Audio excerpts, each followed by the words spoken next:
usul ya, Yahudi di Madinah. Sebetulnya anak pengen masuk ke bukan asal usul. Di Mekah itu emang udah ada kaum, udah ada penduduk yang tetap dan sudah berkuasa ya, yaitu kakek moyang Nabi Muhammad.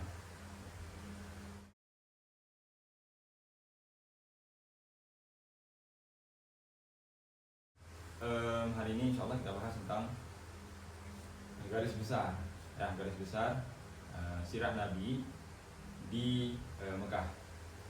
Awalnya Anda pengen ngebahas tentang Mekah dan Madinah sekalian ya, cuman karena kayaknya di Madinah ada perang-perang yang wajib kita tahu, berapa pasukannya, bagaimana perang itu terjadi gitu. Belum lagi sama hikmah-hikmah yang ada di balik cerita tersebut, perang tersebut.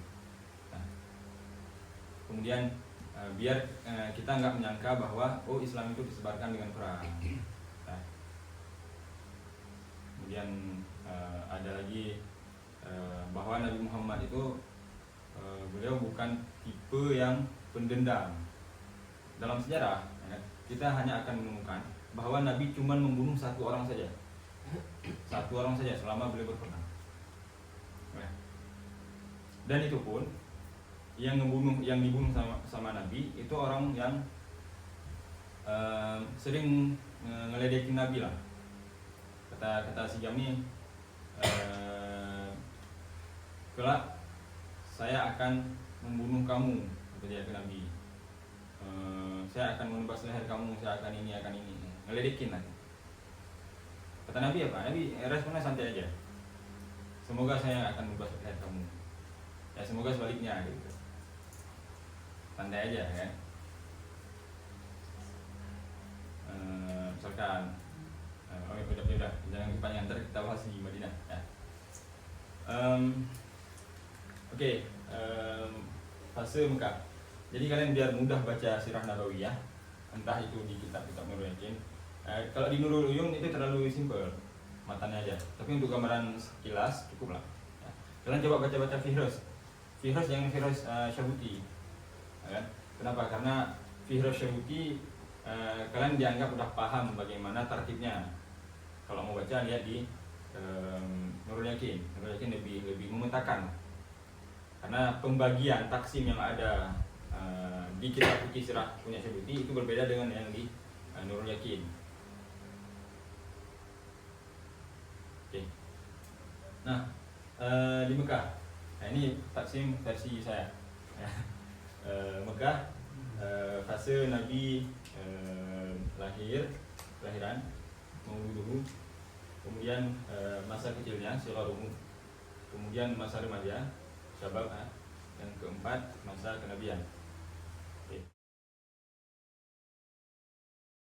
Sebelumnya masa kelahiran berarti itu udah mulai sebelum ya taruhlah kita mulai dari ini ya, pernikahan ayah Nabi Abdullah dengan Sayyidah Aminah ya. Jadi kalian mungkin udah pernah dengar Nur Muhammad ya. Jadi cahaya Nur Muhammad itu dulu adanya di ayah beliau Abdullah. Udah sampai diceritakan bahwa bapak ayah Nabi Abdullah itu ya, misalkan lewat nih di tempat-tempat yang banyak ceweknya, banyak perempuan-perempuan yang masih lajang ya. Ayah Nabi kan Abdullah itu belum menikah dengan Sayyidah Aminah, belum menikah. Beliau kalau lewat di depan kumpulan perempuan itu ya, mereka pasti langsung kalau lagi ngomong tiba-tiba berhenti buat ngelihat keindahan wajah Abdullah ya. Oke. Dan itu bertahan sampai ketika beliau menikah dengan Sayyidah Aminah. Oke. Karena ini ntar kita cuman singkat aja ya. Karena pembahasan nasab Nabi itu bisa satu pertemuan ya. Ngaruh kemana? Ke ketika Nabi hijrah di Madinah ya, itu ada nasab. Jadi Sayyidah Aminah ya kan, itu ada kakek nenek moyang beliau yang ada di Madinah. Jadi ini keluarga kita nih Itu yang sebelumnya saya sampaikan, kok bisa Nabi Muhammad diusir dari Mekah pindah ke Madinah diterima. Itu diantara salah satu faktor, bukan satu-satunya ya. Nah, bertahan cahaya nur Muhammad yang ada pada Abdullah itu bertahan sampai ketika beliau menikah dengan Sayyidah Aminah. Begitu menikah, ya, cahaya tersebut pindah ke Sayyidah Aminah, ya, sampai lahirlah Nabi Muhammad SAW. Ya. Oke, kita mulai dari kelahiran Nabi Muhammad SAW. Ada poin pertama, wafat ayah beliau. Ya. Jadi Nabi Muhammad SAW itu ketika beliau masih dalam kandungan Sayyidah Aminah, ya, Abdullah itu berniaga ke Syam. Nah, berniaga ke Syam. Ya, kita udah memetakan nih. Ini Yaman, ini Mekah, ini Madinah, ini Syam. Tahu kan jauhnya semana kan? Bolak-balik. Sampai suatu ketika ketika Sayyidah Aminah mengandung, ya, Abdullah sedang dalam perjalanan menuju ke Mekah pulang. Di sanalah wafat Abdullah. Oke, kalau nggak salah 6 bulan atau 5 bulan gitu wafat Abdullah.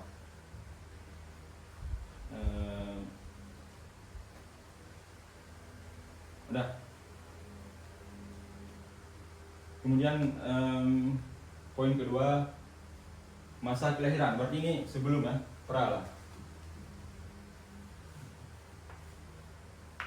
Sebelum Nabi lahir. Begitu Nabi lahir, nah ini banyak yang akan kita temukan di salawat berjanji, ya kan?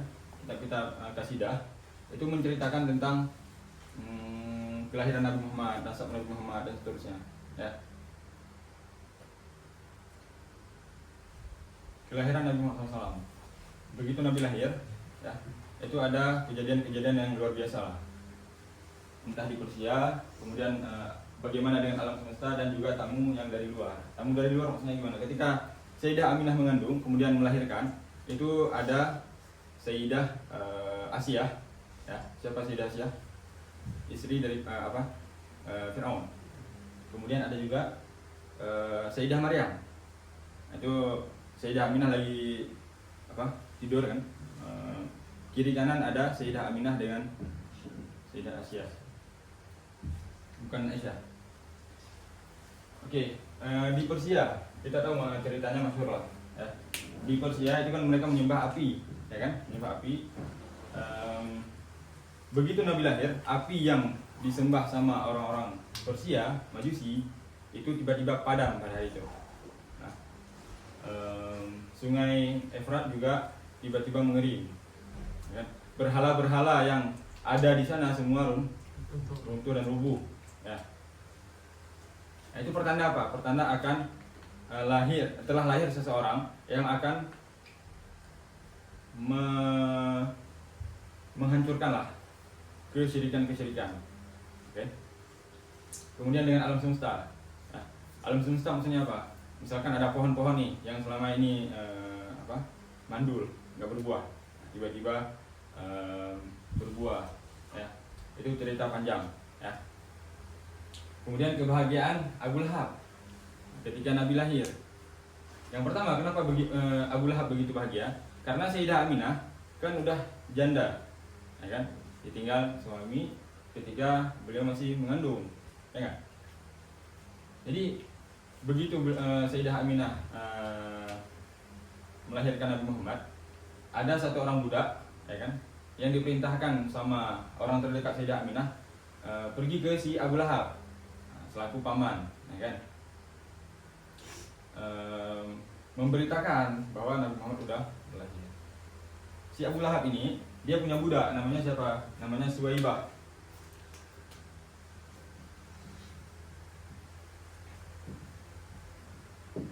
Suwaibah, budak. Biasanya budak itu dia yang ngurus rumah, ya kan, yang bikin kopi misalkan.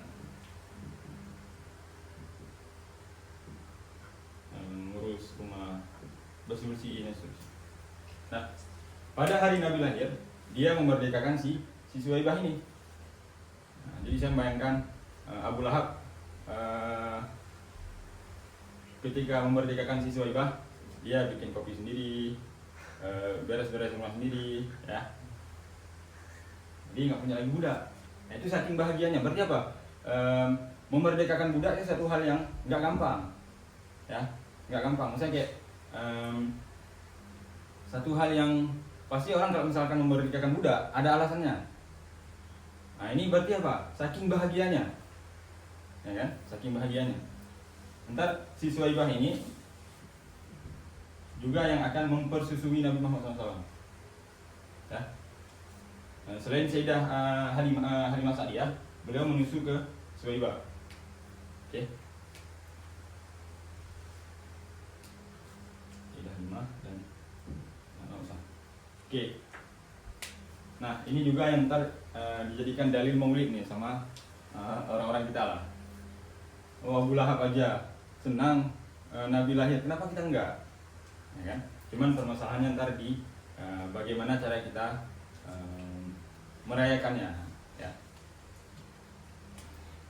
Oke. Kemudian kelahiran mungkin cukup itu aja, ya. Pindah ke masa kecil. Jadi ini kan asuhan Sayyidah Halimah, poin pertama, ya kan? Jadi Nabi Muhammad SAW itu memang di Arab ada tradisi di mana dalam 1 tahun, ya kan, ada mungkin beberapa dalam 1 bulan, ya, yang dari perkampungan itu pergi ke kota, ke Mekah, ya, pergi ke Mekah. Buat apa? Buat nyari anak yang akan disusukan. Ntar mereka diberikan upah. Nah, jadi Sayyidah Halimah ini termasuk yang paling telat, yang paling telat ke Mekah. Akhirnya beliau nyari siapa yang bisa dipersusukan, ya kan? Nggak nemu, ya kan? Akhirnya sampailah sisa 1 orang lagi, yaitu Nabi Muhammad SAW. Ketika beliau masih kecil, ya kan? Akhirnya diasuh sama Sayyidah Halimah. Misalnya kayak dibawa pulang, ya kan? Dibawa pulang dan disusui di kampung Sayyidah Halimah Sa'diyah.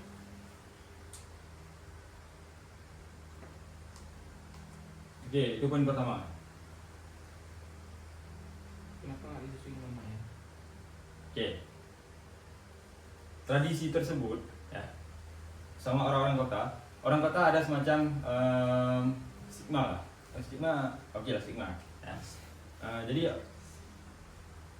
kalau orang kampung itu mereka dipercayakan lebih ulet, lebih kerja keras, ya kan? Nah, sedangkan orang kota ada semacam kayak tadi asumsi yang udah melekat lah, ya kan? Bahwa orang-orang kota itu dia agak kurang gerak, kurang berkualitas. Bukan kurang berkualitas, ya. Okay. Ntar dari sisi kedokteran kayaknya ada pengaruh tuh, ya. Jadi orang kampung itu kan lebih sering gerak. Mereka diharapkan bisa turun ke anak yang dipersusukan secara genetik lah, genetik dari orang tua ya, cuman dari air susu juga ngaruh ke anaknya, oke. Nah, yang kemudian ntar yang menyusui ini diberikan upah juga, gitu ya. Nah, jadi saling percaya lah. Orang kota mempercayakan orang kampung karena hal tadi, ya kan? Ya mungkin bisa jadi air susu orang kampung bisa lebih berkualitas, mungkin karena makanannya lebih steril gitu ya, mungkin. Wallahu alam gitu. Dan orang kampung yang badui, ya kan, ke kota buat nyari upah juga, bisa biar ya bisa jadi tambahan finansial, ya. Itu poin pertama. Nah, ntar ada banyak kejadian nih, ya, ketika Sayyidah Halimah mengasuh Nabi Muhammad SAW, ya kan? Entah dari lebih berkah lah, ya. banyak hal-hal yang terjadi. Sayyidah Halimah ini punya anak kecil, ya, yang menjadi teman Nabi Muhammad SAW. Jadi satu ketika, ini masuk ke poin kedua ya. Satu ketika anak Sayyidah Halimah lagi main sama Nabi Muhammad SAW. Dah, main. Pulanglah anak Sayyidah Halimah nih. Ditanya sama Sayyidah Halimah, kok kamu pulang sendirian, mana si Muhammad? Kata Sayyidah Halimah, ya kan? Kata khawatirlah Sayyidah Halimah. Ya kan, yang pertama ini anak bukan sembarangan anak, ya. Kenapa? Karena Sayyidah Halimah udah melihat hal-hal yang nggak biasa. Kata anak Sayyidah Halimah, ibu nggak perlu takut, ibu nggak perlu khawatir. Ya. Dia, ya kan? Kemana dia pergi, ada awan yang menaungi. Berarti apa? Selalu dijaga gitu. Ya. Nah, satu ketika lagi main, ya kan? Ini yang nggak biasa, ya, yang tumben anak Sayyidah Halimah juga panik nih, ya kan? Kenapa? Karena lagi main, tiba-tiba ada dua orang berperawakan besar, ya kan? Kayak menarik Nabi Muhammad. Langsunglah si anak Sayyidah Halimah pulang ke rumah. Ya ummi, ya kan? Ceritalah bahwa Muhammad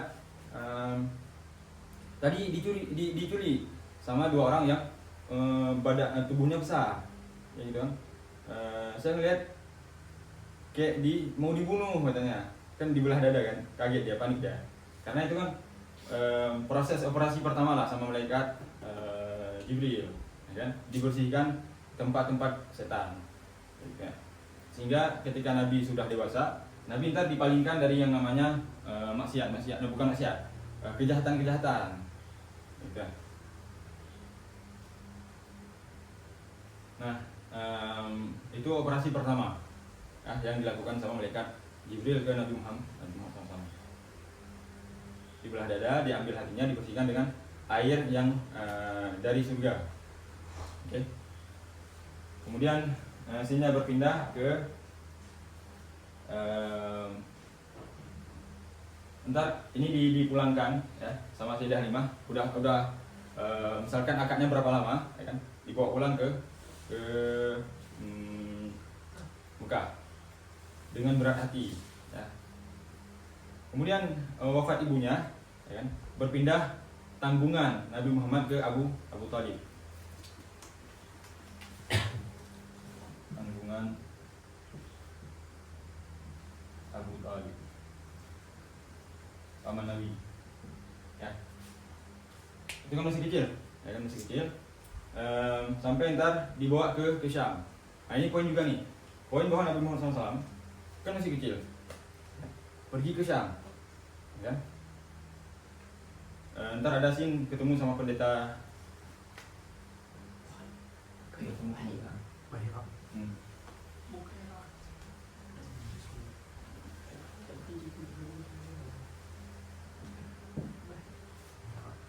Dah, ada ke Syam. Nabi masih kecil nih, ya. Itu ada hikmahnya. Hikmahnya apa? Dari kecil Nabi Muhammad, coba bayangkan,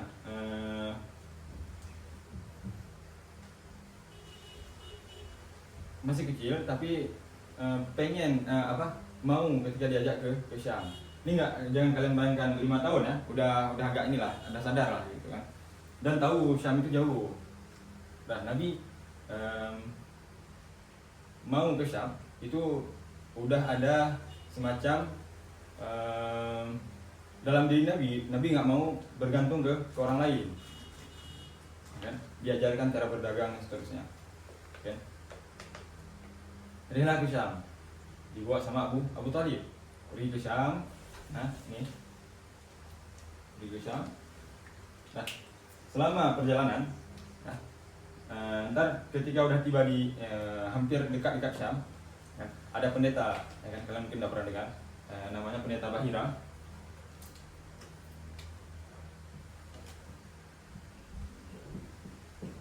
Nah, dia ini dari kejauhan ngelihat orang-orang yang pergi ke Syam. Mungkin, wallahu alam, mungkin ya. Kan ingat, kita di sebelumnya, di pembahasan sebelumnya udah ngebahas bahwa Injil yang asli masih ada, ya kan? Di timur ini kan timur, ini Romawi nih, tengah. Ini timur, ini barat, ya kan? Timur ini nggak setuju kan dengan Trinitas yang dilahirkan oleh Romawi, ya nggak? Sehingga yang Injil asli itu dibawa ke daerah timur. Yang kemudian beberapa yang hijrah ke Syam membawa Injil yang asli. Ntar ada yang saya katakan di Yordan masih ada Injil asli, ya. Nah, jadi si pendeta Bahira ini barangkali dia kan di Injil disampaikan akan ada nabi terakhir namanya Ahmad ila akhirih, ya kan? Nah, dia mungkin nunggu siapa orang tersebut, ya kan? Nah, tiba-tiba pandangan beliau berpindah ke satu sosok bocah, ya, yang tudhilluhu sahaib, dinaungi oleh awan, ya kan? Begitu udah dekat, ya kan? Dilihat di mana dia singgah. Datanglah si Bahira ini, jumpai Abu Thalib. Kenapa? Karena Abu Thalib sama Nabi Muhammad. Tanya, ya kan? Wahai fulan, gitu ya, bocah ini siapanya kamu?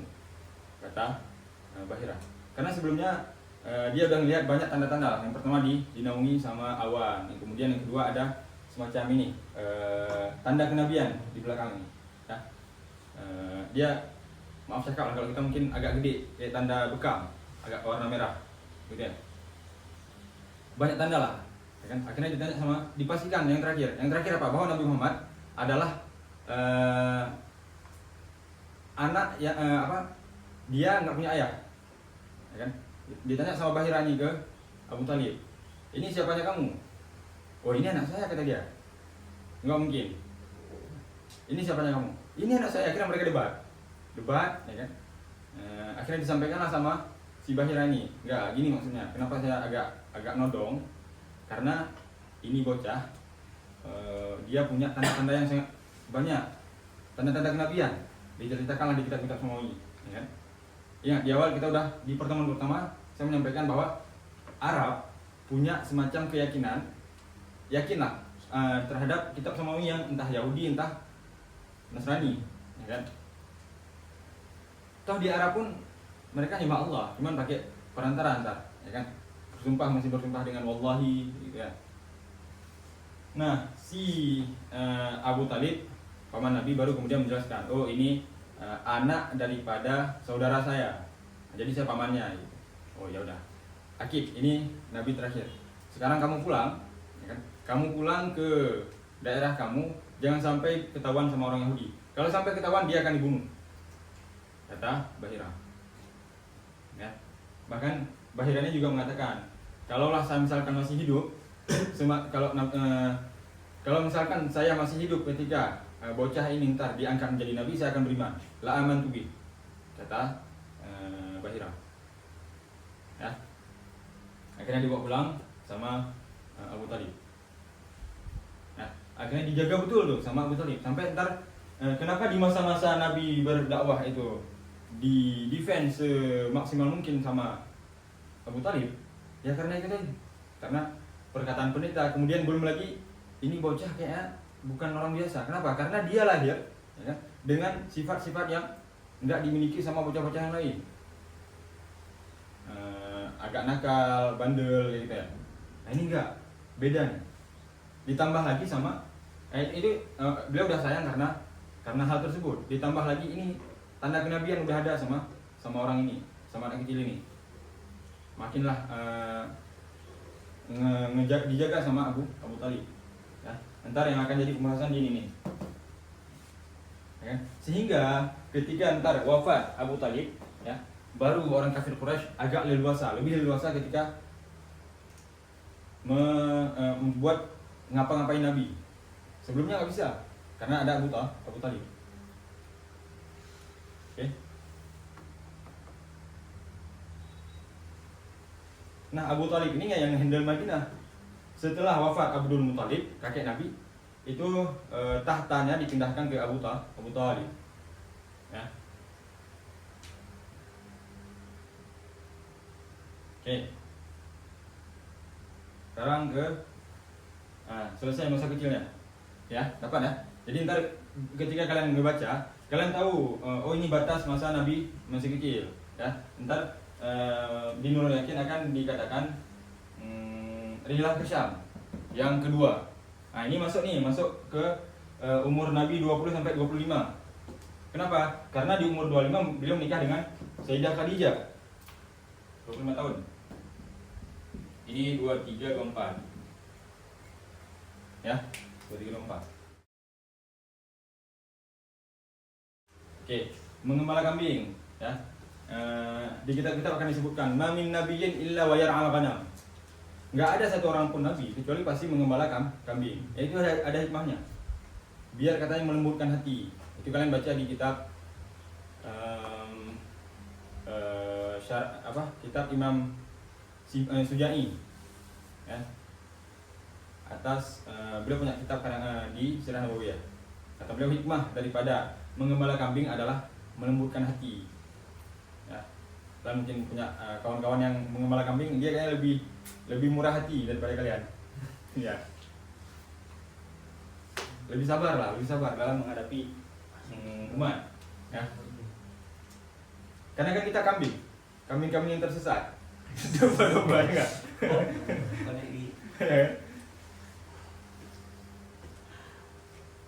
Oke, terus beliau udah dewasa, udah remaja. Beliau rihlah kedua. Berarti yang pertama ketika di masa kecil, ya. Ini yang kedua. Nah, ini nih yang ntar Sayyidah Khadijah kesemsem sama Nabi Muhammad. Ya. Iya. Mainnya kurang jauh nih. Dah, rihlah ke Syam. Rihlah ke Syam. Nabi kan mandiri ya, ingat nah, sebelum menikah dengan Sayyidah Khadijah, beliau udah dikenal anak baik lah, ya. Kemudian sidik, jujur, kan? Kemudian amanah juga. Bukti amanah di mana?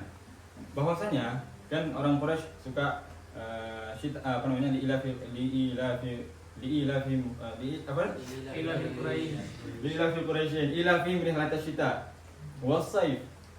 mereka musim dingin dan musim panas suka rihlah, ya kan? Nah, ketika rihlah mereka nitip barang nih, barang ke rumah mungkin dikunci, barang-barang penting akan dititipkan ke tetangga.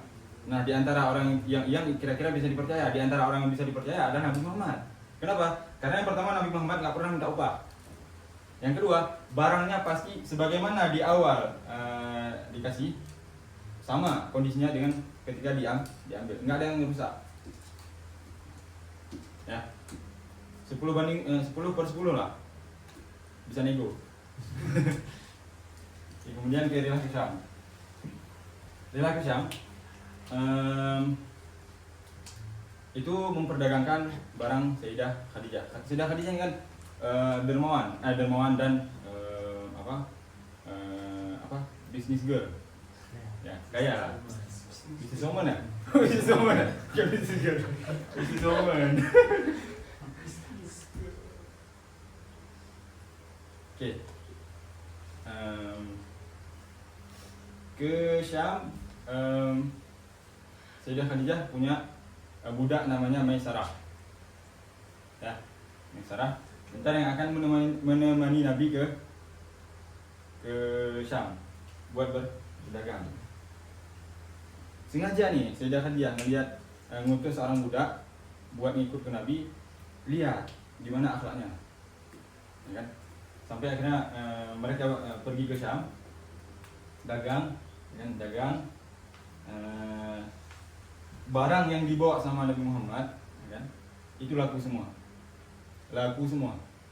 Dah, akhirnya mereka pulang dengan membawa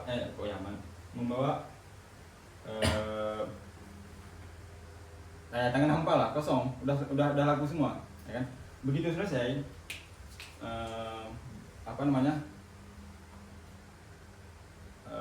semacam bunyi misalkan buat ngebawa barang kan udah kosong. Kainnya yang buat dimasukin barang dagangan tadi ditaruh di tempat, Nabi pulang. Nah, itu tanda kesekian. Karena kenapa? Karena begitu mereka selesai, Nabi udah pulang nih, ya kan? Tadi naruh kainnya, pulang ke rumah. Nah, diceritakanlah sama Maisarah, wahai tuan, ya Sayyidah, innaha larajulun azim. Ini bukan orang biasa. Kenapa? Saya nggak pernah melihat dia membentak saya sekalipun selama dalam perjalanan. Yang pertama, yang kedua, selama saya berjalan, ya, ada awan yang senantiasa menutup, yang menaungi Muhammad, kata Maisarah. Yang ketiga, ketika berdagang, nah itu sangat totalitas, ya kan? Nggak maksa dan seterusnya. Tapi laku, banyaklah tandanya. Akhirnya makin seret Sayyidah Khadijah. Seret tahu kan? Oh. Makin seret Sayyidah Khadijah ke Nabi Muhammad, ya kan? Tambah yang tadi, ya, Nabi taruh barang langsung pulang. Biasanya apa? Normalnya apa? Normalnya kita nunggu, nunggu dikasih upah, ya nggak? Ya kan? Nah, Nabi Muhammad nggak gitu. Itu yang dikatakan di luar kebiasaan orang pada umumnya. Ya. Ntar ini juga ada scene bahwa Nabi sempat jual mahal nih. Jadi sebelumnya Nabi udah kerja ke berbagai tempat, ya kan? Kata Abu Talib, paman Nabi, ya Muhammad, ya, kenapa nggak kamu mentakdim antuqaddima nafsak ila Khadijah? Kenapa nggak kamu menawarkan diri kerja sama Sayyidah Khadijah buat ke Syam, memperdagangkan? Kamu kan udah pernah saya bawa ke Syam. Kata Nabi apa? La'allaha tursilu ilayya. Biar dia datang biar dia datang ke saya buat menawarkan, mau nggak kamu kerja sama saya? Nabi bilang, la'allaha tursilu ilayya, ya Nabi. Kalian jangan ya. Misalnya harus punya kualitas dulu baru jual mahal. Ya, Fred. Dah. Nah, akhirnya Sayyidah Khadijah ceritalah ini sebelum menikah, ya. Ini mungkin jarang cerita nih. Sebelum menikah, Sayyidah Khadijah konsultasi sama Waraqah bin Nawfal. Waraqah bin Nawfal itu kan pendeta. Cuman masih ada darah nasab dengan Sayyidah Khadijah. Misalnya kayak pamannya entah. Nah, dan Waraqah bin Nawfal ini seorang yang buta. Oke. Konsultasi sama Waraqah bin Nawfal, diceritakanlah bahwa Nabi Muhammad kayak gini. Kemudian Waraqah bin Nawfal pendeta yang masih murni, ya, kata beliau apa? Nikahkan, kamu langsung ke rumah dia. Maksudnya kayak takdim bahwa kamu utarakan maksud hati kamu, bahwa kamu suka sama si Muhammad itu. Karena tanda-tanda kalau benar apa yang kamu katakan, ya kan? Sungguh kamu orang yang beruntung. Kenapa? Karena Nabi Muhammad calon nabi ini, ya kan? Akhirnya langsung Sayyidah Khadijah ngasih undangan ke pihak keluarga Nabi Muhammad. Ntar kemudian yang mewakilinya siapa? Abu Talib. Abu Talib ke rumah Sayyidah Khadijah buat ngasih mahar dan seterusnya lah, membuat pernikahan. Akhirnya singkat cerita menikah, ya, menikah dengan Sayyidah Khadijah. Nah, kan tadi katanya apa? Kata Waraqah bin Nawfal, Nabi Muhammad calon nabi ya, ditunggu sama Sayyidah Khadijah kok nggak ada, kayak. Misalnya kayak nggak ada wahyu, mana wahyunya nih, ya kan? Lama tuh, dari 25 sampai ntar ke 40 tahun, ya kan? Bertahan kan? Misalnya kayak bertahan dalam artian Sayyidah Khadijah senantiasa sabar menunggu bahwa Nabi Muhammad ini memang orang yang calon nabi, gitu kan? Nah, kemudian scene-nya ke membangun Ka'bah. Ini juga menambah di umur 35 menambah kewibawaan Nabi dan sekaligus memantaskan diri bahwa beliau adalah orang yang fatanah, cerdas dan bijak. Ya. Karena kala itu Mekah pernah kena tsunami lah, banjir besar sampai akhirnya merusakkan setengah bangunan Ka'bah, ya kan? Kemudian kan ya kabilah Quraisy pengen memperbaiki, ya kan? Satu sama lain merasa lebih berhak. Akhirnya ada satu orang masih dari kakek Khalid bin Walid, ya. Beliau orang yang muhtaram, ya, yang dihormati, mu'dham. mu'azzam di kalangan Quraisy. Nah, kemudian daripada debat, kan, akhirnya beliau ngasih opsi, ya udah gini aja, orang yang akan meletakkan batu, kan udah dibangun nih Ka'bahnya, tentang siapa yang meletakkan batu. Kata beliau, kita tunggu siapa yang besok lebih duluan masuk ke masjid. Kan akhirnya singkat cerita Nabi Muhammad adalah orang pertama. Dah, ketika Nabi dilihat sama orang-orang Quraisy, ya kan, orang kabilah Arab khususnya, Nabi yang menjadi orang yang meletakkan batu, mereka sepakat. Kenapa? Karena mereka tahu, oh dia layak, orangnya sopan, amanah, gitu kan. Akhirnya Nabi langsung ambil kain, ya kan, minta perwakilan per kabilah buat megang bagiannya tuh, biar semua ikut andil, ya kan. Jadi masa nggak diajak, nggak gitu. Nah, itu akhirnya apa? Membuat suasana semakin damai. Ingatlah, kita di awal mengatakan apa? Bahwa Quraisy ini mereka nggak suka tumpah darah sebetulnya. Nah, sehingga semaksimal mungkin diminimalisir pertumpahan darah. Ya, kalau bisa diselesaikan dengan cara yang baik, diselesaikan dengan cara yang baik. Kecuali perang yang balas dendam, ya, yang pembunuhan tadi, misalkan ada kabilah A bunuh kabilah B, nah itu beda cerita. Ya, misalnya ini kan nggak perlu kita sampai harus tumpah darah, ya kan? Nah, itu akhirnya sangat menambah kewibawaan Nabi Muhammad sebagai calon nabi, gitu, ya kan? Nah, ini poin yang keempat. Kemudian beliau memang sering menyendiri di Gua Hira. Kalau misalkan ada masalah-masalah, beliau ke Gua Hira. Buat yang belum pernah umroh, ya, kalian ntar akan tahu jaraknya Nabi dari Mekah ke Gua Hira. Jauh. Belum lagi naik ke atasnya. Oh, itu udah kita yang kami aja yang muda. Kalian enggak ya? Enggak, maksudnya capek. Sekalipun kalian sering olahraga, ya kan? Capek. Itu membuktikan bahwa apa? Fisik Nabi kuat. Bukan sekali dua kali. Sering. Ya? Sampai akhirnya di umur 40 tahun satu kali beliau ke Gua Hira, ya? Lagi duduk dengan tenang, ya kan? Menenangkan diri. Itu memang udah kayak apa ya? Psikolog bahkan menganjurkan kan, kalau misalkan kalian ada masalah, jangan ceritakan ke orang lain terlebih dahulu. Tenangkan pikiran, bahkan dianjurkan tidur daripada kalian pusing, ya kan? Baru ntar mau diceritakan. Ya. Turun wahyu ketika beliau lagi menenangkan pikiran, ya. Turun wahyu sama dari malaikat Jibril yang mungkin kalian sudah dengar, ya. Nampak sosok dari atas yang sangat gede lah, ya. Beliau menengadah ke atas, ya. Kaget lah kalau kita di Gua Hira nih nggak ada orang, ya. Di gua lah, kalian bayangkan di gua tiba-tiba ada bayangan, kalian kita ada bunyi dikit aja tak jatuh batu, wah kaget kan? Ini enggak, emang bayangan dari atas. Nabi nggak tahu menahu, langsung kayak dipeluk sekencang-kencangnya, ya. Katanya Pak Iqra gitu kan. Iqra pertama Nabi bilang nama Nabi Qari, saya nggak bisa baca sampai 3 kali, ya kan. Akhirnya dilepas sama malaikat Jibril. Beliau langsung pulang ke rumah, ya kan. Langsung zamiluni, ya kan? Selimuti saya, saking takutnya, ya kan. Sebentar Nabi itu menggigil, ya kan.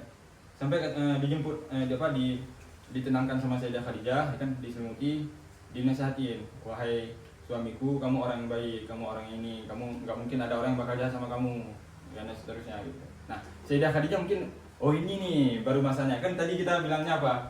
Beliau menunggu masa kenabian Nabi Muhammad, ya kan? Oh ini nih masanya nih. Sayyidah Khadijah udah tahu, ya kan? Akhirnya apa? Setengah beban Nabi Muhammad hilang, ya kan? Kalau cari istri ya gitu, ya. Tapi jangan sekarang, masih lama. Dah. turun wahyu, sorry, itu ya wahyu pertama lah. 1 sampai 5, ya kan. Kemudian dibawalah sama Sayyidah Khadijah ke Waraqah bin Nawfal, paman Nabi, paman Sayyidah Khadijah. Diceritakanlah sama Waraqah bin Nawfal, wahai paman, gitu kan, ini ada gini. Diceritakan sama Nabi, ketemu sama orang ini, semua kejadian diceritakan sama Nabi Muhammad. Kata Waraqah bin Nawfal apa? Kata Waraqah bin Nawfal, sungguh engkau adalah nabi, kan? Yub'atsu li hadhil ummah, yang akan diutus untuk menjadi nabi bagi umat ini. Ya. Kemudian kata beliau apa? Wa innaka wa sayukhrijunna qaumuk, kaum kamu akan mengusir kamu, kata Waraqah bin Nawfal. Kaget Nabi, emang iya, gitu kan? Beliau orang yang Nabi tahu lah, Nabi orang sosialnya bagus, gitu kan, nggak macam-macam, nggak aneh-aneh, gitu kan. Emang kaum saya akan mengusir saya, emang setega itu, gitu kan? Emang boleh? Kaget Nabi, dia akhirnya yang mau nggak mau kan harus berdamai, karena kenapa? Waraqah bin Nawfal ini kan pendeta, dan apa yang disampaikan pasti benar. Akhirnya awa mukhrijiyah, kata beliau, apakah saya akan diusir? Emang apa alasannya? Emang iya lagi. Iya, kata Waraqah bin Nawfal, bahkan kata beliau, kan, seandainya saya juga hampir sama teks tadi, seandainya saya hidup di masa engkau diusir, kan, saya akan membersamai kamu, kata Waraqah bin Nawfal. Dan seandainya itu pakai law, berarti apa? Pengandaian yang nggak mungkin terjadi, ya kan? Udah, scene-nya berhenti sebentar, ya kan? Itu nggak langsung turun wahyu kedua.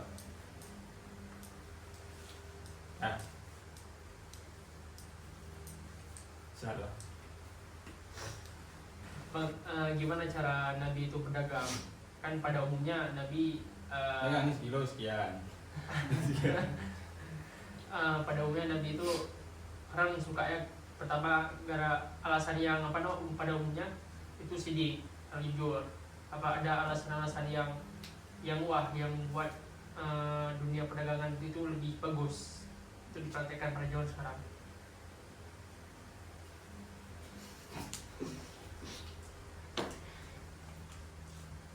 Apa Bang? Gimana maksudnya gimana? Enggak, ada sikap Nabi ketika berdagang itu yang bisa kita praktekkan di zaman sekarang. Pada umumnya ya betul sidik itu kan masih umum kali. Ada nggak hal-hal yang jarang orang ketahui terkait gimana cara Nabi berdagang? Ya udah, kan ada tipe-tipe yang sekedar nanya, ini berapa harganya, jangan kalian aja lah sama orang-orang bawahan Mesir tuh, ini berapa, ya, nanya mulu, mimpi roh gitu ya, pasti gitu, ya nggak aja, pasti itu, Nabi nggak gitu, santai, pembeli adalah raja, kan, belum lagi ntar timbangannya kayak gimana, sesuai lah. Kemudian ada tipe yang naruh buah-buahan yang bagus-bagusnya di atas, yang jelek-jeleknya bawah, yang busuk-busuk tuh. Terus pas mau kita beli, dia ambil yang busuknya tuh, dia ngambil yang di bawah, ya kan? Kita nggak tahu yang di bawah yang busuknya, sampai rumah baru, nah itu curang. Nah Nabi nggak gitu. Ya, selesai masa remaja Nabi Muhammad SAW. Kemudian barulah dimulai kenabian, ya, kenabian.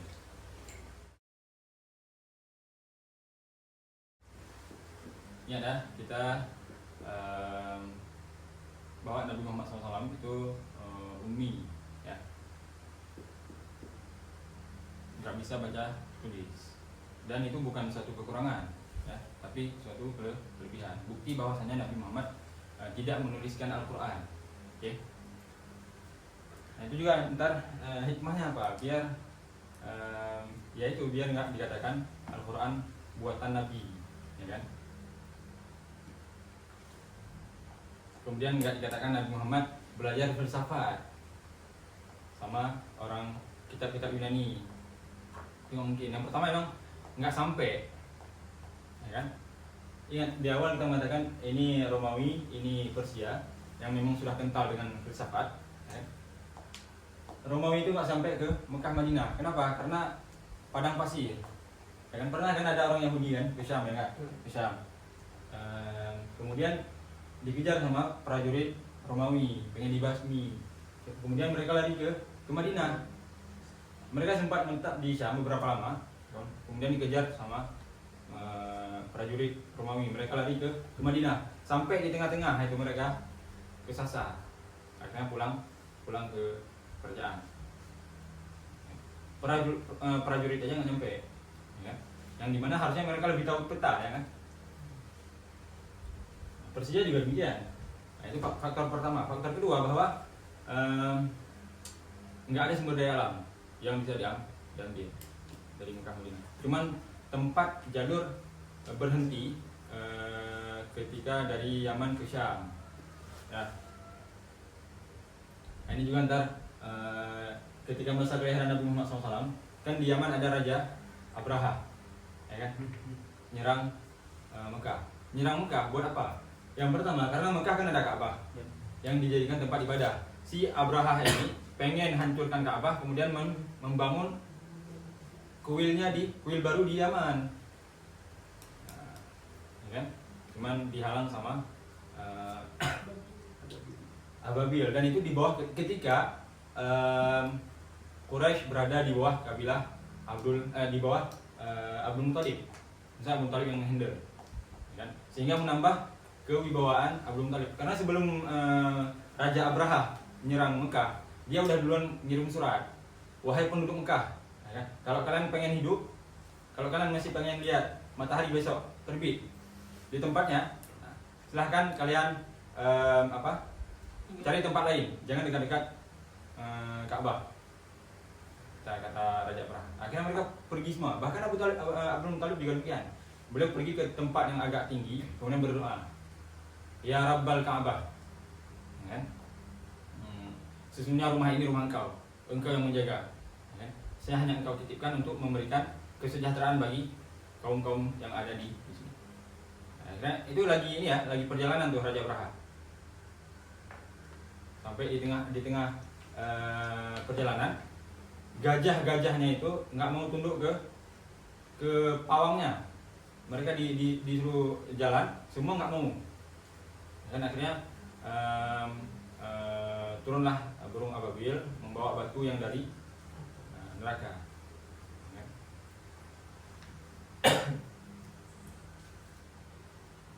Alam tara kaifa fa'ala rabbuka bi ashabil fil, ya. Oke. Kemudian kita masuk ke masa kenabian nih. Nah, turun wahyu, kemudian udah cerita sama Waraqah bin Nawfal, ya.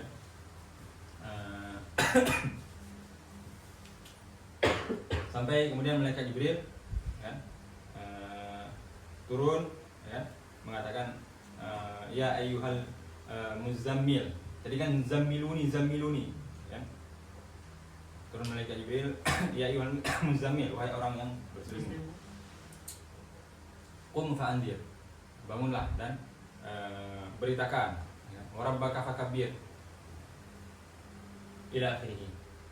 Kemudian mulailah dakwah secara sembunyi-sembunyi, ya kan? Kerabat-kerabat dekat Abu Bakar, ya, Ali bin Abi Thalib, dan Abu Bakar ntar ngajak Utsman bin Affan, siapa lagi yang kaya-kaya lah, saudagar kaya, ya kan? Ada Abdurrahman bin Auf, ya kan? Ila akhirih. Nah, itu juga masuk ke Abu Lahab, ya. Oke. Di singkat cerita, mulailah dakwah jahar, turun wahyu yang lain, ya kan? Wa anzir ashiratakal aqrabin, ya kan? Nah, satu kali ketika sudah dimulai dakwah secara jahar, ya, Nabi Muhammad mengumpulkan masyarakat Quraisy di satu gunung, Jabal Qubais kalau nggak salah, ya. Nabi Muhammad naik ke atas, ya kan? Kata Nabi apa? Ya ma'syaral Arab, wahai penduduk Mekah, apakah kalian pernah menemukan aku seorang pendusta? Ya kan? Kata mereka apa? La, ma wajadna 'alaika kadiba. Kami nggak pernah menemukan engkau berdusta. Kata Nabi apa? Lau akhbartukum anna, kalau seandainya saya beritakan kepada kalian bahwa di belakang bukit ini ada satu pasukan yang hendak menyerang kalian, apakah kalian asadaqtumuni? Kata Nabi, apakah kalian akan percaya kepada saya? Sadaqna, kata mereka. Kemudian kata Nabi, inilah Rasulullah, gitu. Aku adalah utusan Allah, bla bla bla bla bla bla, kan? Allah tusyriku bihi syai'a, jangan kalian sekutukan Allah dengan sesuatu pun. Maksudnya kan mereka nyembah berhala nih kan. Jadi kan kita tahu berhala dibawa sama Amr bin Luhai sebelumnya jauh, ya kan? Makanya ntar ke depan setelah kita selesai ngebahas Madinah, kalian udah dapat gambaran umum tentang Mekah Madinah. Kita akan ngebahas tentang Mekah sebelum datang Islam, oke? Amr bin Luhai yang membawa berhala, ya kan? Entar dia ngelihat di Syam ada kejadian, oh yang seru nih, kita bawa nih ke Mekah. Akhirnya mereka menempatkan berhalanya di dekat-dekat Ka'bah, ngambil berkah, ya kan? Kata-kata Nabi Allah tusyriku bihi syai'a, mereka menjadikan berhala ini sebagai perantara menuju Allah juga, nggak langsung ke Allah gitu. Jadi ada wasitah. Kata Nabi Pak, Allah tusyriku bihi syai'a. Jangan jadikan berhala sebagai jalan kedua. Setelah Nabi menyampaikan semua, kata si Abu Lahab apa? Waihak ya Muhammad. Alihadza jama'tumuna? Alihadza jama'tana? Apakah untuk ini engkau mengumpulkan kami? Waihak itu sebagai wailu. Wailat, ya kan? Celaka engkau Muhammad. Kamu ngumpulin kami buat dengar hal omong kosong ini, kata Abu Lahab, ya kan? Sampai entar Nabi terus berdakwah, ya kan? Nah, respon Quraisy beragam di awal-awal, ya kan?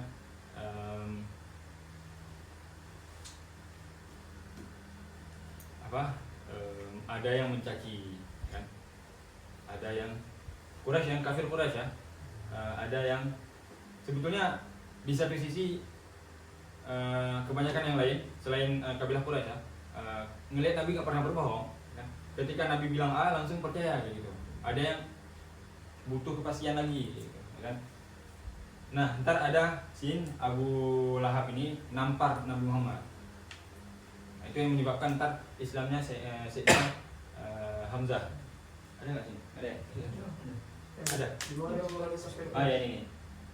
Nah, respon di awal masih nggak terlalu parah lah. Walaupun parah dulunya kayak gini. Nabi sujud nih di Ka'bah lagi sholat, gitu kan? Ada macam-macam cerita. Ada yang diceritakan sama, kalau dinurikan katanya gini. Apakah ada di antara kalian? Jadi si Abu Lahab ini dia ke tempat tongkrongan anak-anak muda, kan? Ada nggak Abu Lahab menawarkan kepada tongkrongan anak muda tadi, kalian mau nggak saya berikan kepada kalian sekian, banyaklah, sekian dinar atau dirham, kalian syaratnya harus satu, kalian harus pergi ke tempat A. Tempat A itu memang tempat unta betina yang lagi hamil, ya kan? Kan kalau unta hamil itu kan ada semacam darah kotor gitu, bukan darah kotor, darah apa ya? Darah yang keluar yang ketika dia melahirkan ada darah kayak gitu kan, kotoran kayak gitu diambil, ya kan? Nah, kalian ambil, kalian bawa ke si Muhammad, lemparkan ke atas muka dia. Oh, mau semua, kan? Ada yang mengatakan kotoran unta, ya. Itu kotoran unta, Nabi lagi sujud nih, ya.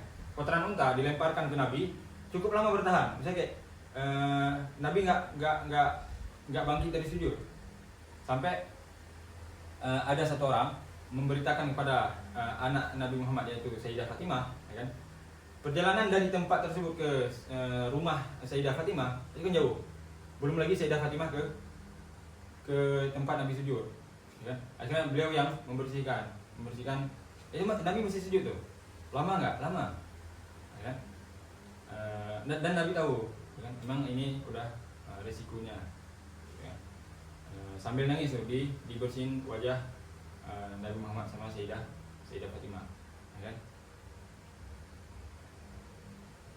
Jadi kita menyebarkan Islam ini nggak seberapa sama apa yang dilakukan sama Nabi Muhammad, ya. Belum lagi perjalanan ketika berperang itu jauh. Oke, banyak rintangan lah. Ntar respon pertama difitnah dan disiksa. Nah, difitnah sama Abu Lahab, ya. Kemudian ada juga yang para sahabat yang udah masuk Islam itu kayak Bilal bin Rabah, ya kan? Yang khususnya yang budak-budak lah. Yang ramai ini yang dari budak nih, ya kan? Dari budak juga ramai. Kemudian ada juga Nabi diancam akan dibunuh, ya kan? Diancam akan dibunuh. Kemudian nggak berhasil juga, malah makin disiksa sahabat Nabi, makin disiksa Nabi Muhammad, makin diancam dibunuh, makin diberitakan Nabi Muhammad adalah orang berbohong, ya. Di saat bersamaan mereka nggak menemukan Nabi berbohong, malah Islam makin berkembang. Akhirnya putus asa si Abu Lahab. Mereka akhirnya negosiasi sama Abu Talib, di mana Abu Talib yang memberikan kafalah tanggungan ke Nabi Muhammad.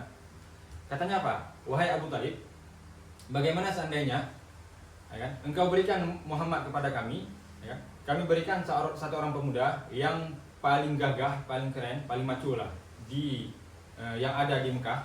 Kami tukarkan dengan si Muhammad. Apa kata Abu Talib? Kata Abu Talib, lah, ya kan? Saya berikan si Muhammad ini ke kalian untuk kalian bunuh. Kemudian saya ambil seorang pemuda yang kalian berikan kepadaku untuk saya rawat. Kan aneh, kata Abu Talib, ya kan? Nggak mau, gagal lagi. Kemudian berpindah ke negosiasi dengan Utbah bin Rabi'ah dengan Nabi Muhammad. Jadi yang pernah Anda sampaikan, ya kan? Utbah bin Rabi'ah atau dikenal dengan Abu Walid bin Mughirah.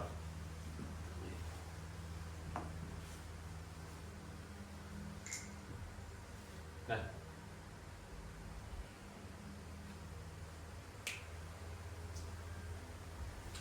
jadi ini satu kali kafir Quraisy udah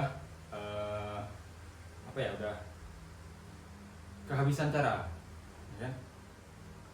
Tapi nggak bisa membunuh sembarangan. Ingat dah, nggak bisa membunuh sembarangan. Di Darun Nadwah,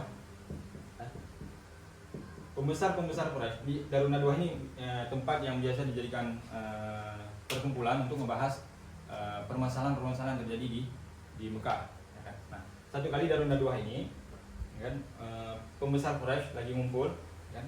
Kemudian ngebahas kita apa ini si Muhammad, apa kita usir, gimana, ya? Apa kita bunuh? Cuman caranya gimana? Nggak bisa membunuh sembarangan, ya kan? Akhirnya datanglah Utbah bin Rabi'ah.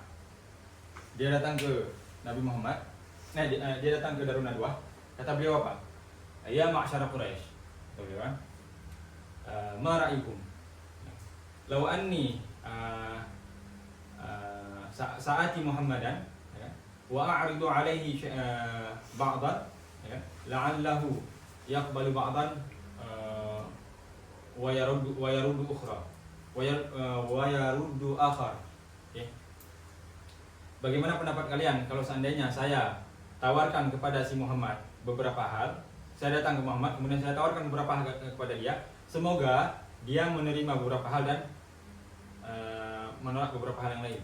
Maksudnya penyelesaian lah. Kata ini pembesar Quraisy, silahkan wahai Abul Walid, ya kan? Datanglah Abul Walid ke tempat Nabi Muhammad. Nabi Muhammad lagi sama Abdullah bin ya.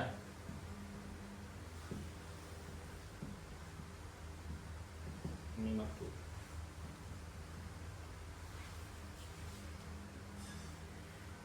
Oke. Nabi Muhammad, ya kan? Lagi di tempat, datanglah Abul Walid. Ini dah.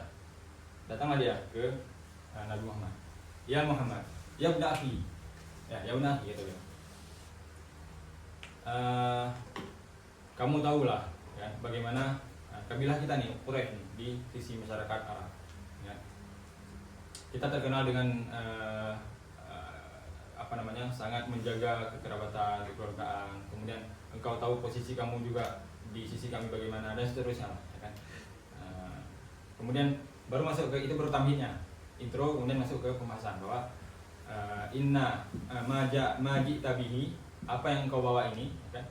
Qad farraqa bainal ibn wa ummi wa farraqa baina zaujihi baina zauj wa zaujati, ya kan? Dan seterusnya lah. Sesungguhnya dakwah engkau ini telah memecah belah, membuat terpisah anak dengan ibu, membuat terpisah suami dengan istri dan seterusnya, dengan keluarganya juga, ya kan? Akhirnya kata si Abul Walid ini, kata beliau apa? Ya Muhammad, ya.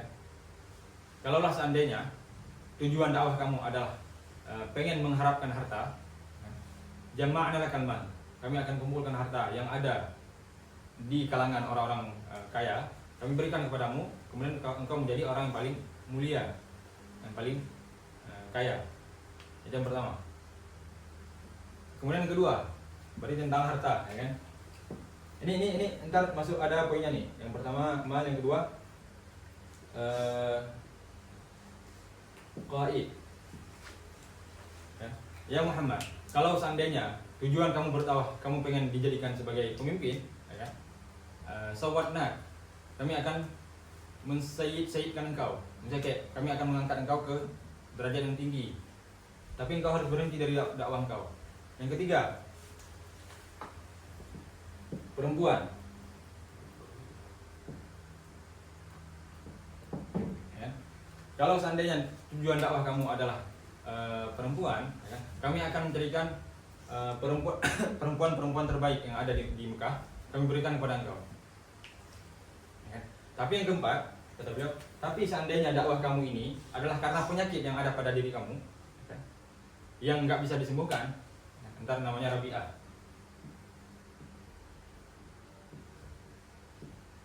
Ya kan? Kami akan carikan tabib yang ada di Mekah ini, yang kemudian akan menyembuhkan penyakit kamu. Ya. Kata Nabi Muhammad, afaraqta ya Abul Walid, sudah selesai? Udah, dibacakan ayat. Begitu selesai dibacakan ayat, pulanglah Abul Walid ke Darun Nadwa. Ya. Yang udah pernah anda ceritakan. Kata Darun Nadwa, bagaimana hasilnya? Kata Abul Walid, ini saya nggak pernah dengar kalam kayak gini, ya kan? Nah, ini pasti satu hal yang luar biasa, ya, bukan kalam bashar. Kemudian kata mereka, engkau telah disihir. Ada gagal juga kan? Gagal juga tentang negosiasi, ya kan? Yang pertama pembicaraan. Nggak kelihatan lagi kan? Coba tempat.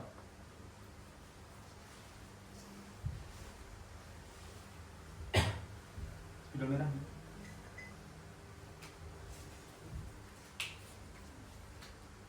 Fitnah. Yang kedua, siksa Nabi, kemudian sahabat siksa. Kemudian keempat, nego dengan Abu Thalib. Keempat, nego dengan Nabi. Nah, nego dengan Nabi udah selesai juga, tapi nggak ngaruh, ya, nggak kan. Barulah kemudian penyiksaan yang membabi buta. Kapan? Ketika wafatnya Abu Thalib. Nah, ini beragam respon sudah selesai. Nah, kemudian Islamnya Hamzah kapan? Ketika Abu Lahab nampar Nabi Muhammad, saking geram, ya kan? Nampar, dilihat sama Sayyidina Hamzah, nggak tega, ada keponakannya ditampar, ya kan? Datang Sayyidina Hamzah menjegal, ya kan? Apa yang kamu perbuat ini? Digertaklah Abu Lahab, ya kan? Akhirnya Sayyidina Hamzah masuk Islam, menambah kewibawaan Islam. Nah, kemudian tadi yang ini yang terakhir lah, penyiksaan yang membabi buta, parah kan? Ya, sampai akhirnya Nabi memerintahkan kepada para sahabat buat hijrah ke Habasyah.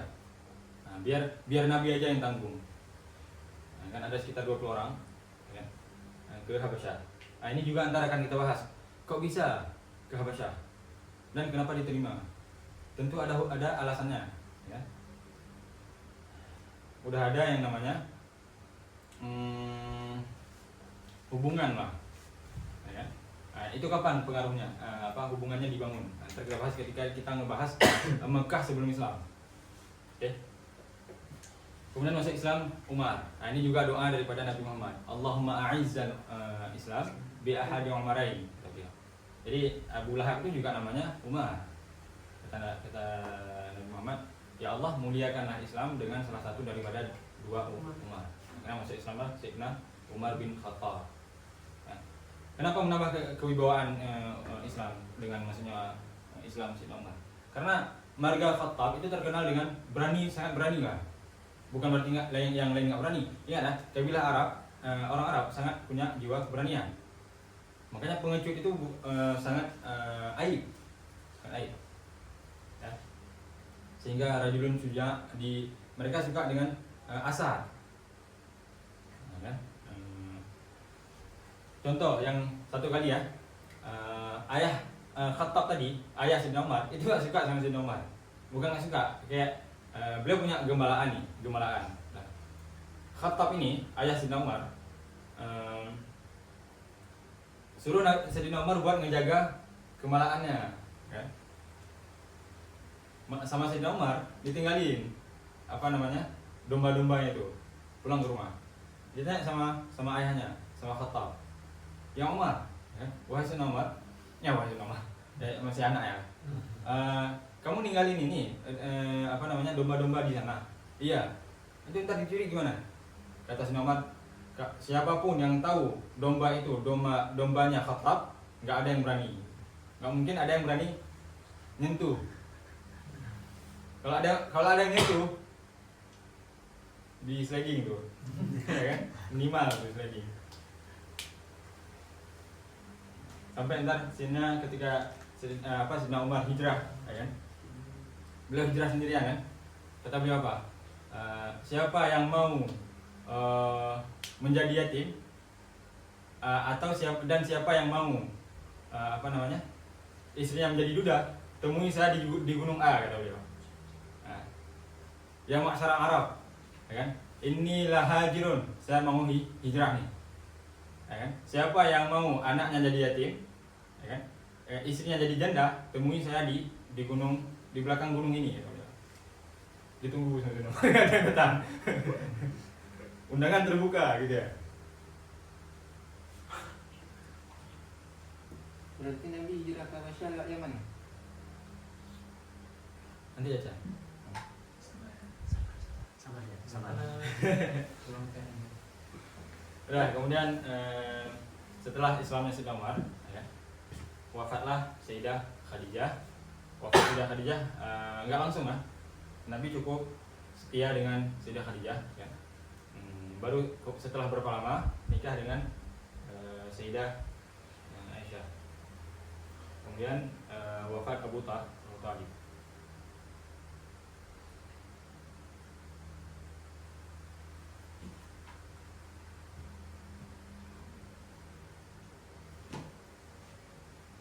Nah, antara wafat Sayyidah Khadijah sama wafat Abu Talib itu kan tahun yang sama, dan kita tahu mungkin dinamakan dengan tahun kesedihan Amul Huzn, ya kan? Nah, itu ada hikmahnya bahwa biar nggak ada syubhat, Nabi Muhammad sukses berdakwah itu karena dua orang ini, enggak, ya kan? Dan Sayyidah Khadijah sangat totalitas, ya kan? Sampai satu ketika Nabi Muhammad lagi tidur di pangkuan, ya kan? Pangkuan apa ini? Di paha, ya kan? Pak Sayyidah Khadijah, Nabi tidur nih, nangis kan? Tidur. Sayyidah Khadijah nangis sampai air matanya jatuh ke pipi Nabi Muhammad SAW. Ya kan? Kata Nabi kan terbangun kan? Bangun, kaget, ya kan? Mabit ya Khadijah, ada apa wahai Khadijah? Ya kan? Kenapa engkau menangis? Gitu kan? Kata Sayyidah Khadijah, itu lagi banyak apa? Nabi Muhammad lagi capek, ya kan? Berdakwah, pulang ke rumah disambut sama istri, ya kan? Kalian nggak usah menanyakan. Sayyidah Khadijah, kata Sayyidah Khadijah apa? Sungguh wahai suamiku, gitu kan? Seandainya, ya kan, aku meninggal nanti dan engkau butuh alat, ya, atau misalkan engkau masih butuh apapun, dan seandainya tulang saya diperlukan, silahkan ambil. Ya, masih ada nggak zaman sekarang?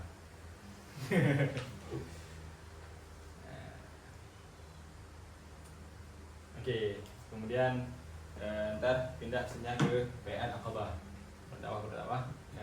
Bai'at Aqabah asal usulnya dari mana? Yang sebelumnya, ya. Jadi kalian misalkan lupa silahkan buka YouTube yang sebelumnya, lihat di scene Aqabah pertama dan kedua, ya. Masuk kan? Bai'at Aqabah enggak ujuk-ujuk langsung Bai'at Aqabah. Dari mana mereka Aus dan Khazraj datang itu? Nah, dari sana dengan perang-perangnya dan seterusnya. Dan sebelum masa-masa ini Abu Bakar udah ngebut pengen, wahai Rasulullah, kenapa nggak kita pilih tempat yang lain untuk hijrah? Kata Nabi apa? Nggak ada wahyu. Alasan nggak ada wahyu kenapa? Emang yang pertama ke Madinah, ya kan? Allah sedang mempersiapkan kondisi, nunggu waktu yang tepat. Nah, itu Abu Bakar udah wanti-wanti nih, udah penyiksaan udah membabi buta, udah parah lah. Wah, parah. Ya kan? Kata Nabi, belum turun wahyu dan Allah menanti timing yang pas, ya kan? Sampai datanglah para Aus dan Khazraj tuh. Dan itu yang membuat jalan menjadi mulus. Jadi ini gambaran umum, gambarnya kalian jangan mencukupkan di apa yang Anda sampaikan, tapi apa? Silahkan buka kitabnya, kan? Biar ini sekedar pemetaan, ya, sekedar pemetaan. Bang, berarti yang penyiksaan babi buta itu selesai sebelum masuknya Hamzah sama Umar. Apa ketika Umar masuk masih ada penyiksaan? Masih ada. Berarti walaupun Umar masuk mereka belum, kan Umar kan seorang yang berani, mereka tetap nyiksa Nabi Muhammad. Sebelum Islamnya Hamzah kan tadi Abu Lahab udah geram sama Nabi Muhammad. Akhirnya main fisik lah. Nah, itu udah mulai babi buta tuh. Ntar makin parah. Waktu Umar masuk pun masih main fisik juga gitu. Masih ada penyiksaan. Masih ada. Sahabat juga. Cuman agak berkurang. Cuman ntar kan udah ada Abu Talib, Sayyidah Khadijah bantu dari segi finansial. Hamzah dan Umar bikin mereka agak gemetar lah. Cuman pas wafat Abu Talib, mereka kembali berani gitu.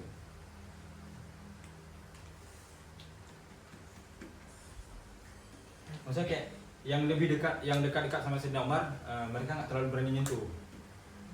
Nah, gitu. Tapi mereka nyentuh yang istilahnya yang agak lemah. Ya.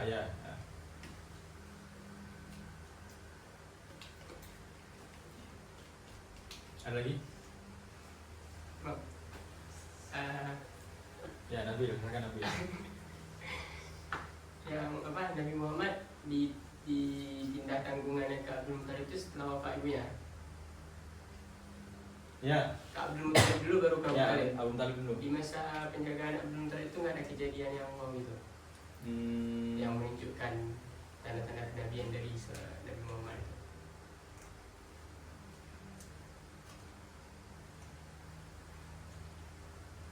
Sejauh Abang Ocha belum?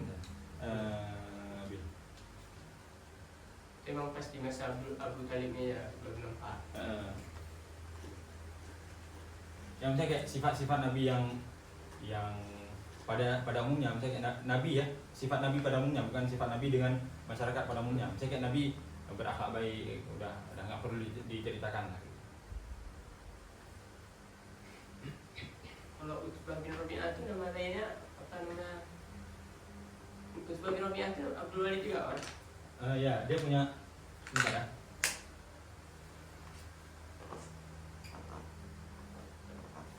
Semoga bang nggak salah nih. Abdul Walid itu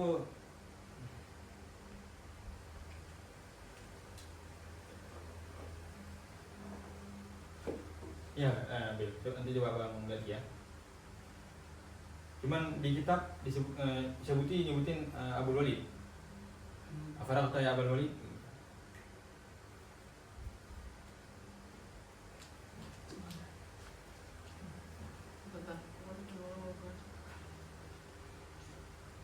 Kalian lihat silsilah Nabi Muhammad tuh, di Google. Entah Nabi Muhammad dengan sesama kabilah Quraisy, kemudian penisbatan Quraisy ke siapa, ya. Ntar kita bahas di pembahasan Mekah sebelum Islam. Ya, setuju. Ya. Di Bai'at Aqabah itu kan asal usulnya karena Aus dan Khazraj tahu kalau Yahudi ini ngancam orang ini dengan adanya kedatangan Nabi dari pihak orang ini ya. Pas orang ini tahu kalau di Madinah atau di Mekah udah ada diutus orang Nabi, orang ini kan langsung datang nih beberapa orang. Seandainya nih kalau misalkan orang ini nggak tahu dan kabar itu luar dapat di Yahudi, apakah Nabi akan berpihak itu atau memang udah terscan seperti itu? Karena kan Yahudi ngancam gitu. Kalau nih Nabi ini bakal ke kami nih, so Nabi bakal lawan kalian. Seandainya nih orang Aus dan Khazraj ini nggak tahu kalau dah diutus Nabi, kabarnya Luan ketemu sama orang Yahudi. Oh Yahudi langsung ambil Nabi dia. Apakah? Berarti diambil sama orang Yahudi buat marang orang Aus dan Khazraj. Ya kan mereka kan suka bermain play victim gitu. Ini kan suka ngomong-ngomongin yang nggak sesuai lah dari masa-masa sebelumnya lah. Bisa jadi mereka menjelek-jelekan Aus dan Khazraj dan ini sampai mereka mengusir. Kalau sekedar misalkan ya, seandainya oke lah, misalkan kita taslim Nabi Muhammad duluan diketahui sama orang Yahudi. Nah, di scene yang siapa Bahira bilangnya apa? Bawa pulang anak kecil ini, jangan sampai orang Yahudi tahu. Kalau ketahuan sama orang Yahudi dibunuh. Jadi sekedar ngancam orang Aus dan Khazraj. Karena buktinya kebiasaan orang Yahudi ngebunuh wa yaqtuluna nabiyyin bighairi haq, ya kan? Nabi yang bukan rasul lah. Maksudnya Nabi yang khusus buat dakwah orang ini dibunuh semua.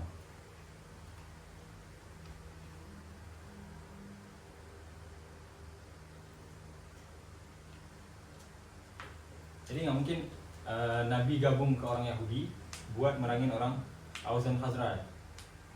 Tugas Nabi bukan untuk bantu orang berperang, ya.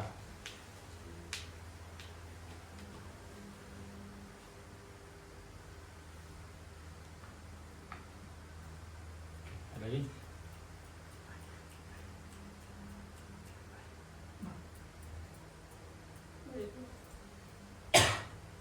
Hafiz. Soal-soal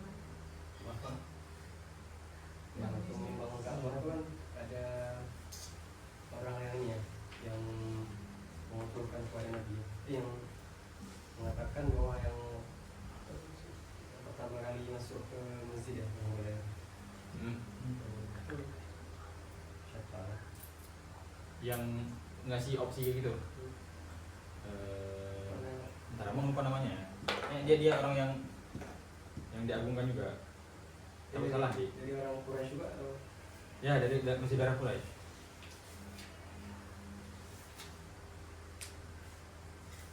Saya pernah kita di WA Gimana? tadi yang Oh ya, ada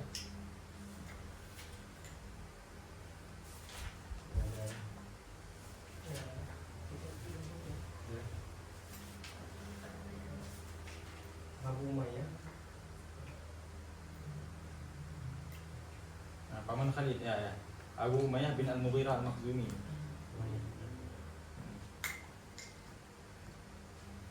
Oh iya, Hadza Muhammadun.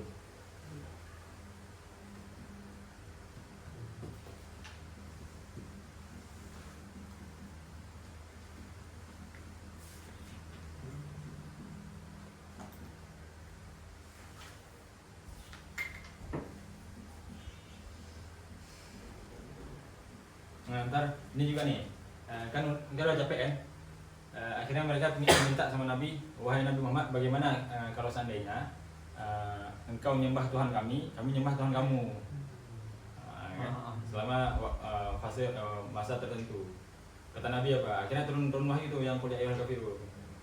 Kan? Agung dinukum waliyadi. Ini juga ntar muncul fatanah Nabi nih, kata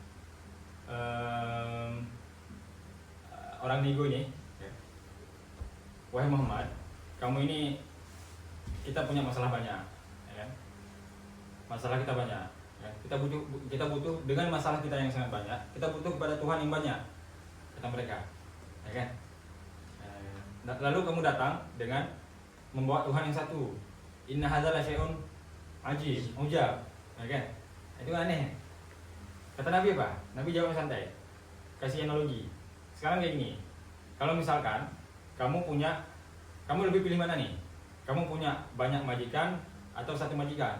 Kalau kamu punya banyak majikan, kamu akan banyak perintah. Kalau kamu punya satu majikan, kamu hanya punya satu perintah. Oh ya, satu majikan lah. Ya udah, mendingan satu Tuhan aja daripada banyak Tuhan banyak perintah, kata Nabi. Akhirnya kalah lagi mereka. Akhirnya ini kesal mereka, geram. Sampai ntar belum lagi sama yang wahai Muhammad, kami baru percaya kepada engkau bahwa engkau adalah Nabi kalau engkau bisa membelah bulan. Tantangan-tantangan kayak gitu, ya kan? Kami percaya kepada engkau kalau kamu kayak gini, ya kan?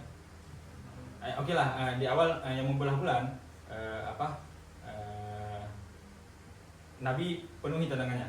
Misalnya Allah memberikan kemudahan, Nabi membelah bulan, ya kan? Sampai akhirnya kata mereka apa? Inna Muhammadan sahara ainana. Si Muhammad sudah menyihir mata kita. Enggak percaya juga, ya kan? Ya udah gini aja. Kita tunggu orang lewat yang dari daerah sana. Apakah dia juga melihat bulan terbelah atau enggak? Ya kan? Nunggu. Datanglah satu orang, ya kan? Datang. Akhirnya ditanya sama Nabi Muhammad kan sama ini orang-orang yang nantang tadi kan. Ditanya sama orang yang baru lewat. Apakah kamu melihat bulan yang terbelah barusan? Iya, saya melihat. Sesungguhnya Muhammad sudah menyihir mata dia juga. Enggak kelar, ya kan? Akhirnya tantangan selanjutnya Allah katakan, udah itu mereka cuman bermain-main. Bukan pengen beriman, tapi sekedar ingin bermain-main gitu.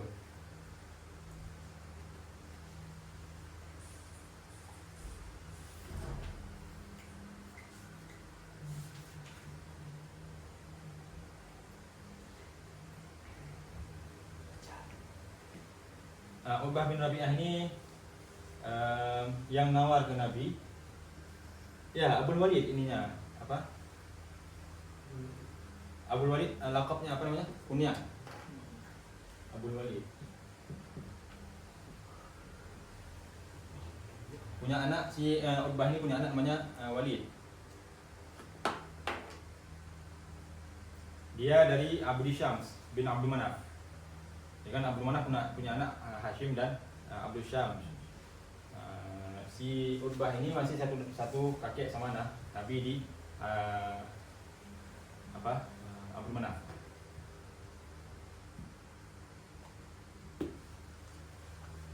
Oke, ada lagi soalnya?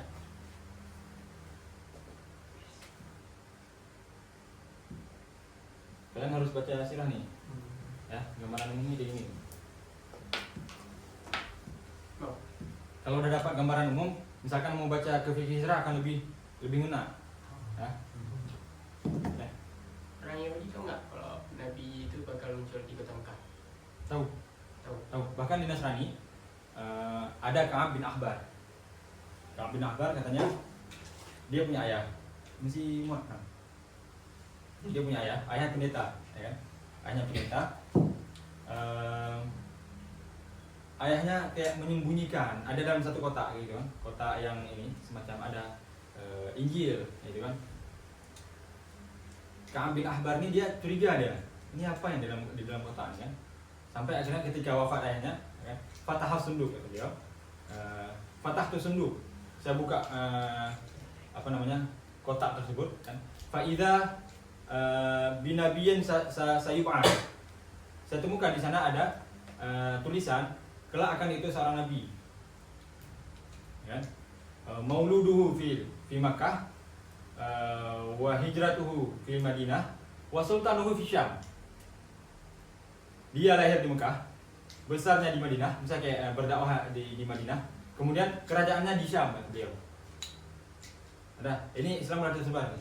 Nah, Ka'ab bin Ahbar dia udah dapat dua hal. Nabi udah di Madinah, Nabi lahir di Mekah betul. Kemudian Nabi berdakwah di Madinah juga betul. Nah, Nabi besar di sana kan. Cuman yang ketiga nih, dia masih belum ketemu. Kok Sultan Hud di Syam? Kan Islam masih di Mekah Madinah kayak gitu kan. Sampai akhirnya masa Sayyidina Umar. Nah, ada ekspansi kan, pembesaran, tersebarlah Islam ke berbagai penjuru dunia. Nah, baru ya, ketika yang ketiga sudah terbenar, baru dia beriman. Masa Syam menjadi tempat ini juga tempat yang dikuasai sama Islam. Kan buat nguasain Syam, ini kan dekat sama Romawi nih. Mereka harus ngalahin orang Romawi kan. Nah, Romawi dikalahkan di masa Sayyidina Umar di bawah komando Khalid bin Walid. Nah, baru kemudian dia masuk Islam masa Sayyidina Umar. Itu Ka'ab bin Ahbar. Berarti dia turun Quran lo baru kalah Quran. Apa? Dia turun ayat Quran lah yang gue dibatir. Ya. Yang apa? Gue dibatir. Ya.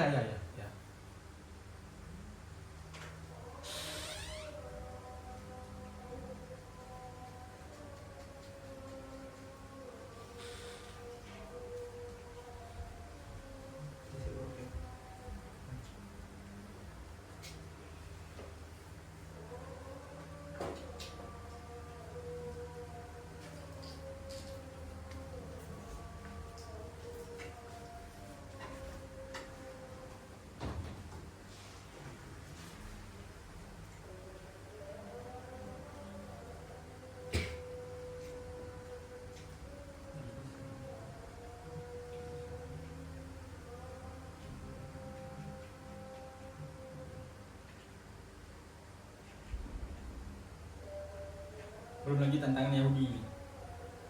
Tantangan Yahudi ini, dia nantang ke orang Quraisy. Tanyakan kepada Nabi kalian tentang 3 hal. Yang pertama tentang Zulkarnain, yang kedua tentang Ashabul Kahfi, yang ketiga tentang ruh, nyawa. Nah, akhirnya mereka ke Nabi Muhammad, nanya lah kan, wahai Muhammad, akhbirna an hada. Ya. Terus kata Nabi apa? Ya kan? Sekarang kalian pulang dulu bentar. Besok datang ke temui saya besok. Udah. Besoknya ditunggu sama orang Arab. Nabi nggak keluar selama 15 hari. Nah, kenapa? Karena Nabi bilangnya apa? Besok temui saya, nggak bilang insya Allah. Nah, itu yang di Al-Kahfi, ya kan? Apa katanya? Wala taqulanna inni fa'ilun dzalika ghadan. Ya kan? Jangan kamu katakan inni fa'ilun dzalika ghadan. Ya kan? Tapi apa? Apa? Illa ayyasha Allah. Jangan lupa sebutkan insya Allah. Nah, itu teguran kepada Nabi. Kenapa? Karena Nabi merasa bisa ngejawab nih, cuman konsultasi dulu sama malaikat Jibril. Cuman beliau nggak bilang insya Allah. Ya udah besok kalian temui saya, insya Allah saya jawab pertanyaan kalian kayak gitu. Nabi merasa besok kalian temui saya jawab besok. tanpa insya Allah. Akhirnya turun ayat teguran ke Nabi Muhammad. Udah. Oke, itu bukan poin itu, cuman biar kita tahu nih poin asbabun nuzulnya. Udah. Nah, kata orang Yahudi yang tadi nantang orang Quraisy, wahai kaum Quraisy, tanyakan kepada si Muhammad tentang 3 hal ini kepada nabi kalian. Kalau dia nabi, ya, kalau dia menjawab 2, kemudian nggak bisa menjawab 1, berarti dia nabi. Nah, kalau dia jawab 3-tiganya, berarti bukan nabi. Kalau dia jawab 1, berarti bukan nabi. Intinya dia baru betul nabi kalau dia menjawab 2 hal, 1 enggak. Dah, akhirnya apa? Turun ayat. Turun ayat pertama. Wa yas'alunaka 'anil qarnain. Qul, kan? Apa lagi? Intinya ada jawabannya, ya kan? Kemudian wa yas'aluna tentang Ashabul Kahfi diceritakan juga, ya kan? Kemudian yang terakhir, wa yas'alunaka 'anir ruh. Terus Qulir ruh min 'indi rabbi. Enggak ada cerita, cuma Allah yang tahu kan. Nah, karena Nabi cerita tentang Ashabul Kahfi yang jumlahnya berapa dan seterusnya. Kemudian tentang Zulkarnain, ya kan? Yang membantu kaum yang dia minta kaum tersebut biar sama-sama, ya kan? Yang terakhir yang ruh, ya kan? Cuman Allah yang tahu. Akhirnya apa? 2 jawaban betul, 1 enggak, ya kan? Setelah 15 hari tadi turun malaikat Jibril memberitakan tentang hal ini. Nabi menjawab ke orang Quraisy. Orang Quraisy nyetor ke orang Yahudi. Orang Yahudi makin panik. Wah, tahu gitu saya nggak tanya. Betul rupanya. Oh, emang betul-betul Nabi nih. Akhirnya mereka yang tadi ini ada yang masuk Islam. Nah, itu banyaklah tanda-tanda kenabian. Tafsirul Injil. Kalian bisa baca di Aqidah Kubra punya Imam Sanusi ini. Di Nubuat. Ustaz juga demikian, ya. Bagaimana Nabi mengatakan kelak Rum akan di ini. Semua betul semua, nggak ada yang salah. Islam akan menguasai Konstantin kayak gitu-gitu, ya kan? Oke, udah mungkin itu aja ya. Intinya ini cuma gambaran umum. Kalian harus biar memudahkan kalian buat membaca. Oh, berarti Nabi di Madinah fasenya kayak gini nih, secara umum, ya kan? Ada 3 judul besar, kemudian masing-masing ada tafsirannya. Nah, kalian baca aja wafat ayah beliau, kejadian di Persia dan seterusnya. Kemudian di masa kecil asuhan Sayyidah Halimah, ya kan? Kalau mau masuk ke hikmahnya ntar di fikih sirah. Kalian fokuskan di Nurul Yakin nih. Dan kalau misalkan masih bang belum bisa baca bang, buka PDF jangan lupa, ya, buka PDF. Atau baca-baca di Google. Kalau misalkan asuhan di Sayyidah Halimah pasti ada tentang ini 1 paragrafnya. Ya, harus sering baca nih biar minimal seimbang lah kita scroll sama buka hal-hal yang bermanfaat, ya. Oke, udah itu aja. Kita tutup dengan doa kafaratul majlis.